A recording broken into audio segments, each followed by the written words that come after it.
ಚಂದ್ರಯಾನ ಬೇಕಿತ್ತ? ಚಂದ್ರಯಾನದಿಂದ ದುಡ್ಡು waste. Space ಮಿಷನ್ಗಳಿಂದ ಜನರಿಗೆ ಏನ್ ಲಾಭ?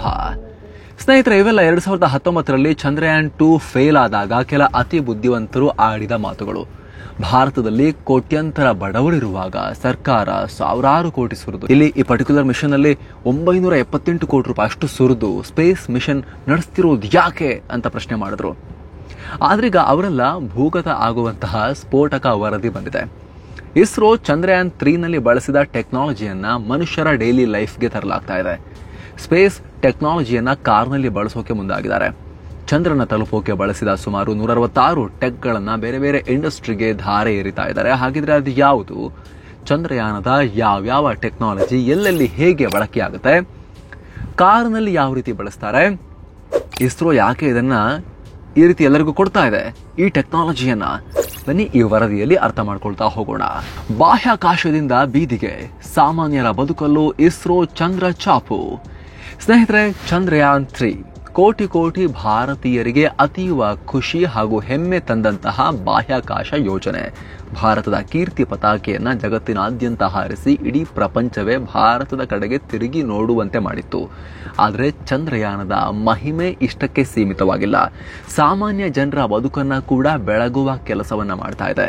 ಇಸ್ರೋ ಚಂದ್ರಯಾನದ ವಿವಿಧ ಹಂತಗಳಲ್ಲಿ ತಾನು ಡೆವಲಪ್ ಮಾಡಿದ ವಿಶೇಷ ಸ್ಪೇಸ್ ಟೆಕ್ನಾಲಜಿಗಳನ್ನ ನಾಗರಿಕ ಉಪಯೋಗಕ್ಕೆ ಈಗ ಬಿಡುಗಡೆ ಮಾಡ್ತಾ ಇದೆ. ಈ ಹಿಂದೆ ನಾಸಾದವರು ಮಾಡಿದಂತೆ ಭಾರತದ ಬಾಹ್ಯಾಕಾಶ ಇಲಾಖೆ ಅಡಿ ಕೆಲಸ ಮಾಡ್ತಿರೋ ಇನ್ ಸ್ಪೇಸ್ ಸಂಸ್ಥೆ ಈ ತರ 166 ಟೆಕ್ನಾಲಜಿಯನ್ನ ಬೇರೆ ಬೇರೆ ಇಂಡಸ್ಟ್ರೀಸ್ಗೆ ಫ್ರೀ ಆಗಿ ಕೊಡ್ತಾ ಇದೆ.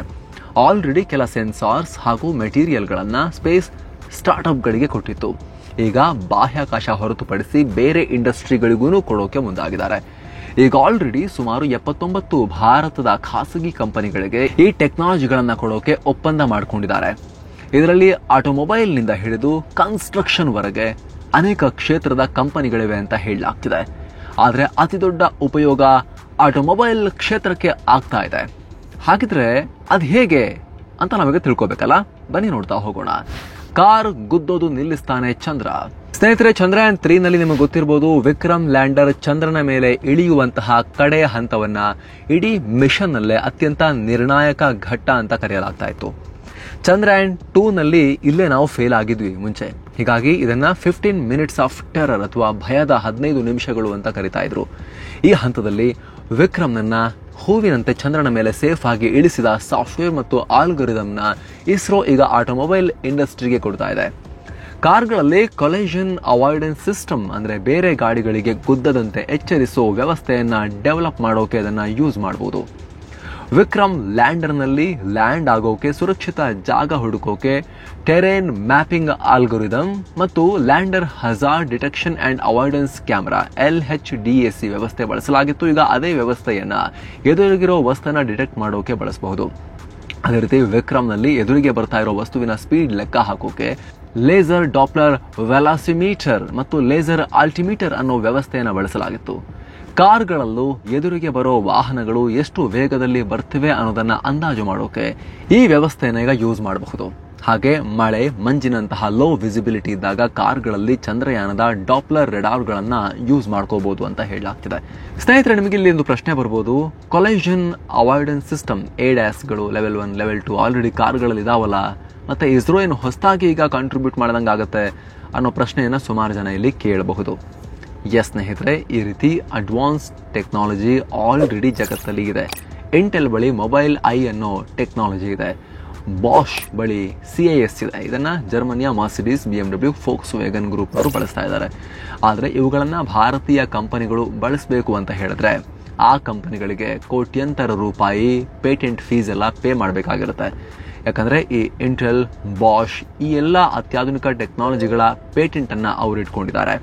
ಆದರೆ ಇಸ್ರೋ ಈಗ ಭಾರತೀಯ ಕಂಪನಿಗಳಿಗೆ ಫ್ರೀ ಆಫ್ ಕಾಸ್ಟ್ ಆಗಿ ಈ ಟೆಕ್ನಾಲಜಿ ಕೊಡ್ತಾ ಇದೆ. ಆ ಕಾಸ್ಟ್ ಕಟ್ ಆಗುತ್ತೆ. ಅಲ್ಟಿಮೇಟ್ಲಿ ಕನ್ಸ್ಯೂಮರ್ಗೂ ಒಂದಷ್ಟು ಕಮ್ಮಿ ಬೆಲೆಯಲ್ಲಿ ಆ ಟೆಕ್ನಾಲಜಿ ಸಿಗುತ್ತೆ. ಸ್ನೇಹಿತರೆ, ವರದಿಯಲ್ಲಿ ಮುಂದುವರಿಯುವ ಮೊದಲು ಬ್ಯಾಂಕಾಕ್ ಪಟಾಯಾಗೆ 7 Sands ಟೂರಿಸಂ ಕಂಪನಿ ಟ್ರಿಪ್ ಆಯೋಜನೆ ಮಾಡಿದೆ. ಕೇವಲ 63,500 ರೂಪಾಯಿಗೆ 4 ನೈಟ್ 5 ಡೇಸ್ ಥೈಲ್ಯಾಂಡ್ ಟ್ರಿಪ್ ತಂದಿದ್ದಾರೆ. ಈ ಪ್ಯಾಕೇಜ್ ನಲ್ಲಿ flight tickets, 3 star hotel stay, all meals, AC transport ವ್ಯವಸ್ಥೆ, tiger park, Pattaya city tour, coral island tour with speed boat, Alcazar show, Bangkok city tour, safari world, 24/7 Kannada tour manager, ಹಿರಿಯ ನಾಗರಿಕರಿಗೆ ವಿಶೇಷ care, travel insurance ಎಲ್ಲ ಸೇರಿ 63,500 ರೂಪಾಯಿ. ಹೊರಡೋ ದಿನ 14 April 2025. ಕೆಲವೇ ಸೀಟುಗಳು ಲಭ್ಯ. ಆಸಕ್ತರು ಈ ನಂಬರ್ಗೆ ಕಾಲ್ ಮಾಡಿ ನಿಮ್ಮ ಸೀಟ್ ಅನ್ನ ಕೂಡ ಬುಕ್ ಮಾಡಿ. ಬನ್ನಿ ಈಗ ವರದಿಯಲ್ಲಿ ಮುಂದುವರಿಯೋಣ. ರಾಕೆಟ್ ಇಂಧನದಿಂದ ಏರ್ ಬ್ಯಾಗ್. ಇನ್ನು ಕಾರ್ಗಳ ಏರ್ ಬ್ಯಾಗ್ ವ್ಯವಸ್ಥೆಯಲ್ಲೂ ಕೂಡ ಚಂದ್ರನ ಟೆಕ್ನಾಲಜಿಯನ್ನು ಬಳಸಲಾಗ್ತಾ ಇದೆ. ಏರ್ ಬ್ಯಾಗ್ ಕಾರ್ಗಳಲ್ಲಿ ಅಪಘಾತ ಆದಾಗ ಪ್ರಯಾಣಿಕರನ್ನ ಕಾಪಾಡೋಕೆ, ಸೇಫ್ ಮಾಡೋಕೆ ಇರುವಂತಹ ಟೆಕ್ನಾಲಜಿ. ಆಕ್ಸಿಡೆಂಟ್ ಆದಾಗ ಬಲೂನ್ ತರ ಇದು ಬಿಚ್ಚಿಕೊಳ್ಳುತ್ತೆ. ಈಗ ಈ ಬಿಚ್ಚಿಕೊಳ್ಳೋದಕ್ಕೆ ಚಂದ್ರಯಾನದ ಪ್ರೆಷರ್ ಸೆನ್ಸಾರ್ಗಳನ್ನ ಬಳಸಲಾಗುತ್ತೆ. ಚಂದ್ರಯಾನ್ 3ನಲ್ಲಿ ಉಪಗ್ರಹವನ್ನ ಬಾಹ್ಯಾಕಾಶಕ್ಕೆ ಹೊತ್ಕೊಂಡು ಹೋಗಿದ್ದು LVM-3 ರಾಕೆಟ್. ಈ ರಾಕೆಟ್ನಲ್ಲಿ ಲಿಕ್ವಿಡ್ ಆಕ್ಸಿಜನ್, ಲಿಕ್ವಿಡ್ ಹೈಡ್ರೋಜನ್ ಅಂತಹ ಇಂಧನಗಳ ಪ್ರೆಷರ್ ಮಾನಿಟರ್ ಮಾಡೋದು ತುಂಬಾ ಇಂಪಾರ್ಟೆಂಟ್. ಸ್ವಲ್ಪ ಹೆಚ್ಚು ಕಮ್ಮಿ ಆದರೂ ಕೂಡ ಸ್ಫೋಟವೇ ಆಗೋ ಸಾಧ್ಯತೆ ಇರುತ್ತೆ. ಎಫೆಕ್ಟಿವ್ ಆಗಿ ಕೆಲಸ ಮಾಡಬೇಕು. ಹೀಗಾಗಿ ರಾಕೆಟ್ಗಳಲ್ಲಿ ಪ್ರೊಪಲೆಂಟ್ ಸೆನ್ಸಾರ್ಗಳನ್ನು ಬಳಸಲಾಗುತ್ತೆ. ಈಗ LVM-3ನಲ್ಲಿ ಬಳಸಲಾದ 21 NAIDLV ಅನ್ನೋ ಸೆನ್ಸಾರ್ಗಳನ್ನು ಏರ್ ಬ್ಯಾಗ್ ತೆರೆದುಕೊಳ್ಳೋಕ್ಕೂ ಬಳಸಲಾಗುತ್ತೆ ಅನ್ನೋ ಮಾಹಿತಿ ಬರ್ತಾ ಇದೆ. ಅಪಘಾತ ಆದಾಗ ಈ ಸೆನ್ಸಾರ್ಗಳು ಒತ್ತಡದಲ್ಲಿ ಆಗೋ ಬದಲಾವಣೆಯನ್ನ ಬೇಗ ಗ್ರಹಿಸಿ ಏರ್ ಬ್ಯಾಗ್ ಕಂಟ್ರೋಲ್ ಮಾಡ್ಯೂಲ್ಗೆ ಸಿಗ್ನಲ್ ಕೊಡ್ತವೆ.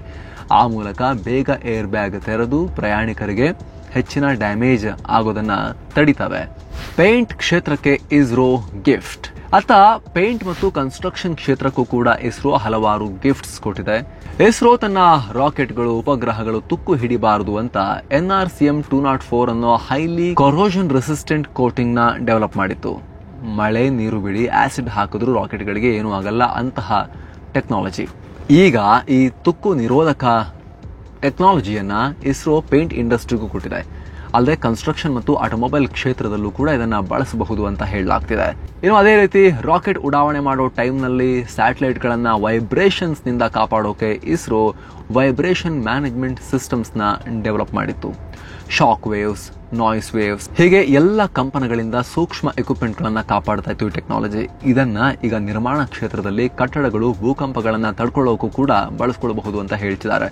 ಟ್ರಾನ್ಸ್ಪೋರ್ಟೇಷನ್ ಅಲ್ಲೂ ಕೂಡ ಯೂಸ್ ಆಗುತ್ತೆ ಅಂತ ಲೆಕ್ಕಾಚಾರಗಳಿವೆ. ಇಸ್ರೋದ 3D ಲೈಡಾರ್ ಕ್ಯಾಮ್ರಾ ಇದನ್ನ ದೇಹದ ಭಾಗಗಳನ್ನ ಆಕ್ಯುರೇಟ್ ಆಗಿ ಮೆಜರ್ ಮಾಡೋಕೆ ಯೂಸ್ ಮಾಡಬಹುದು ಅಂತ ಹೇಳಲಾಗ್ತಿದೆ. ಇನ್ನು ಇದೇ ಲೈಡಾರ್ ಕ್ಯಾಮ್ರಾಗಳನ್ನ ಪಾರ್ಸೆಲ್ ವಸ್ತುಗಳನ್ನ ಮೆಜರ್ ಮಾಡೋಕ್ಕೂ ಬಳಸಬಹುದು. ಇದರಿಂದ ಶಿಪ್ಪಿಂಗ್ ಕಾಸ್ಟ್ ಕಮ್ಮಿ ಆಗುತ್ತೆ. ಹಾಗೆ ಮಾರ್ಕೆಟ್, ಕುಂಭಮೇಳದಂತಹ ಜನಸಂದಣಿ ಜಾಗಗಳಲ್ಲಿ ಕ್ರೌಡ್ ಮ್ಯಾನೇಜ್ಮೆಂಟ್ಗೂ ಕೂಡ ಬಳಸಬಹುದು. ಅಷ್ಟೇ ಅಲ್ಲದೆ ಮೊಬೈಲ್ ಫೋನ್ಗಳಲ್ಲಿ ಜೆಸ್ಚರ್ ರೆಕಗ್ನಿಷನ್ಗೂ ಕೂಡ ಬಳಸಬಹುದು. ಮತ್ತೊಂದು ಕಡೆ ಇಸ್ರೋದ ಬೆನ್ಸಾಕ್ಸಿನ್ ಪಾಲಿಮರ್ನ ಎಲೆಕ್ಟ್ರಾನಿಕ್ ಉಪಕರಣಗಳ ಸುತ್ತ ಕವಚದ ರೀತಿ ಹಾಕೋಕೆ ಬಳಸಬಹುದು. ಎಷ್ಟೇ ಟೆಂಪರೇಚರ್ ಅಥವಾ ಬೆಂಕಿಯ ಕಿಡಿನೇ ಇದ್ರೂ ಕೂಡ ಈ ವಸ್ತು ಎಲೆಕ್ಟ್ರಾನಿಕ್ ಉಪಕರಣಗಳನ್ನ ಸೇಫ್ ಆಗಿಡುತ್ತೆ. ಅದರಲ್ಲೂ ಪ್ರಿಂಟೆಡ್ ಸರ್ಕ್ಯೂಟ್ ಬೋರ್ಡ್ಗಳ ಸೇಫ್ಟಿಯಲ್ಲಿ ತುಂಬಾ ಮುಖ್ಯ ರೋಲ್ ಅನ್ನ ಇದು ನಿಭಾಯಿಸುತ್ತೆ. ಇನ್ನು ಇದೆಲ್ಲಕ್ಕಿಂತ ಹೆಚ್ಚಾಗಿ ಇಸ್ರೋ ತನ್ನ ಲಿಥಿಯಂ ಅಯಾನ್ ಬ್ಯಾಟರಿ ಟೆಕ್ನಾಲಜಿಯನ್ನ ಕೂಡ ಶೇರ್ ಮಾಡ್ತಾ ಇದೆ. ಇದರಿಂದ ಎಲೆಕ್ಟ್ರಿಕ್ ವಾಹನಗಳಲ್ಲಿ ಬ್ಯಾಟರಿ ಇನ್ಸ್ಟಾಲ್ ಮಾಡೋ ಕಾಸ್ಟ್ ಕಮ್ಮಿ ಆಗಬಹುದು ಅಂತ ಹೇಳಲಾಗ್ತಿದೆ. ನಾವು ಡಿಪೆಂಡ್ ಆಗಿದ್ದೀವಿ ಚೈನಾ ಮೇಲೆ ಎಲೆಕ್ಟ್ರಿಕ್ ಬ್ಯಾಟರಿಗಳಿಗಾಗಿ, ಲಿಥಿಯಂ ಅಯಾನ್ ಬ್ಯಾಟರಿಗಳಿಗಾಗಿ ಬಹುಪಾಲು. ಸೊ ಈ ರೀತಿ ಸುಮಾರು 100ಕ್ಕೂ ಅಧಿಕ ಟೆಕ್ನಾಲಜಿಗಳನ್ನ ಇಸ್ರೋ ಶೇರ್ ಮಾಡ್ಕೊಳ್ತಾ ಇದೆ. ಇತ್ತೀಚೆಗೆ ಖಾಸಗಿ ಕಂಪನಿಗಳನ್ನ ಕರೆದು ಈ ಟೆಕ್ನಾಲಜಿಗಳ ಡೆಮೋ ಕೂಡ ಕೊಟ್ಟು ಹೇಳ್ಕೊಡ್ತಾ ಇದೆ ಇಸ್ರೋ. ಇವುಗಳನ್ನ ಹೇಗೆ ನೀವು ನಿಮ್ಮ ಇಂಡಸ್ಟ್ರಿಯಲ್ಲಿ ಅಡಾಪ್ಟ್ ಮಾಡ್ಕೊಳ್ಬಹುದು, ಇದರಿಂದ ಎಷ್ಟು ನಿಮ್ಗೆ ಹೆಲ್ಪ್ ಆಗುತ್ತೆ ಅನ್ನೋದನ್ನ ಕೂಡ ಅವರಿಗೆ ಮಕ್ಕಳಿಗೆ ಹೇಳ್ಕೊಟ್ಟಂಗೆ ಹೇಳ್ಕೊಡ್ತಾ ಇದೆ ಇಸ್ರೋ. ಈ ಟೆಕ್ನಾಲಜಿಗಳು ಭಾರತದ ಕಂಪನಿಗಳಿಗೆ ಫ್ರೀಯಾಗಿ ಬರೋದು ಮಾತ್ರ ಅಲ್ಲ, ಅವುಗಳ ಕಾಸ್ಟ್ನ ಕೂಡ ಕಮ್ಮಿ ಮಾಡುತ್ತೆ, ದುಡ್ಡು ಉಳಿಯುತ್ತೆ, ಕನ್ಸ್ಯೂಮರ್ಗೆ ಹೆಲ್ಪ್ ಆಗುತ್ತೆ ಎಂಡ್ನಲ್ಲಿ. ಇಸ್ರೋ ಕಾಸ್ಟ್ ಎಫೆಕ್ಟಿವ್ನೆಸ್ಗೆ ಹೆಸರುವಾಸಿ ಅಲ್ವಾ. ಈ ಟೆಕ್ನಾಲಜಿನ ಈಗ ಆಲ್ರೆಡಿ ಕಮ್ಮಿ ಖರ್ಚಲ್ಲೇ ಡೆವಲಪ್ ಮಾಡಿ ಲಾರ್ಜ್ ಸ್ಕೇಲ್ ನಲ್ಲಿ ಯೂಸ್ ಮಾಡಿ ತೋರಿಸಿದ್ದಾರೆ, ಸ್ಪೇಸ್ ನಲ್ಲೇ ಯೂಸ್ ಮಾಡಿ ತೋರಿಸಿದ್ದಾರೆ. ಹೀಗಾಗಿ ಭಾರತದ ಕಂಪನಿಗಳು ಇವುಗಳನ್ನ ಅಳವಡಿಸ್ಕೊಂಡ್ರೆ ಅವುಗಳ ಖರ್ಚು ಕೂಡ ಕಮ್ಮಿ ಆಗೋದು ಗ್ಯಾರಂಟಿ ವಿದೇಶಿ ಟೆಕ್ನಾಲಜಿಗಿಂತ. ಹಾಗಂತ ಉಳಿದಿದ್ದ ಕೆಲಸನೂ ಇಸ್ರೋನೇ ಮಾಡ್ಕೊಡಕ್ಕಾಗೋದಿಲ್ಲ. ಇಷ್ಟು ಮಾಡ್ಕೊಟ್ಮೇಲೆ ಉಳಿದಿದ್ದೆಲ್ಲವನ್ನ ಈ ಕಂಪನಿಗಳು ಈ ಟೆಕ್ನಾಲಜಿಯನ್ನ ಇನ್ನು ಹೇಗೆ ಯೂಸ್ ಮಾಡ್ತಾರೆ, ಇನ್ನು ಹೇಗೆ ಇನ್ನಷ್ಟು ಅದನ್ನ ಅಡ್ವಾನ್ಸ್ ಮಾಡ್ಕೊತಾರೆ, ಅವ್ರಿಗೆ ಬೇಕಾದಾಗ ಹೇಗೆ ಟ್ವೀಕ್ ಮಾಡ್ಕೊಳ್ತಾರೆ, ಅದೆಲ್ಲ ಅವ್ರಿಗೆ ಬಿಟ್ಟಿದ್ದು. ಬಟ್ ಇಸ್ರೋ ಸ್ಪೇಸ್ ಮಾತ್ರ ಅಲ್ಲ, ಅವರು ಸ್ಪೇಸ್ಗೆ ಅಂತ ಡೆವಲಪ್ ಮಾಡಿದ ಟೆಕ್ನಾಲಜಿಯನ್ನ ಅಲ್ಲಿ ನಾಸಾ ಹೇಗೆ ಬೇರೆ ಬೇರೆ ಕ್ಷೇತ್ರಕ್ಕೂ ಕೊಡುತ್ತೋ ಹಾಗೆ ನಮ್ಮ ಇಸ್ರೋ ಕೂಡ ಭಾರತದ ಕಂಪನಿಗಳಿಗೆ ಹೆಲ್ಪ್ ಆಗಲಿ, ದೇಶದ ಉದ್ಧಾರಕ್ಕೆ ಹೆಲ್ಪ್ ಆಗಲಿ, ಜನರಿಗೆ ಹೆಲ್ಪ್ ಆಗಲಿ ಅಂತ ಶೇರ್ ಮಾಡ್ತಾ ಇದೆ. Thank you so much. ಮತ್ತೆ ಭೇಟಿ ಆಗ್ತಿರೋಣ. ನಮಸ್ತೆ.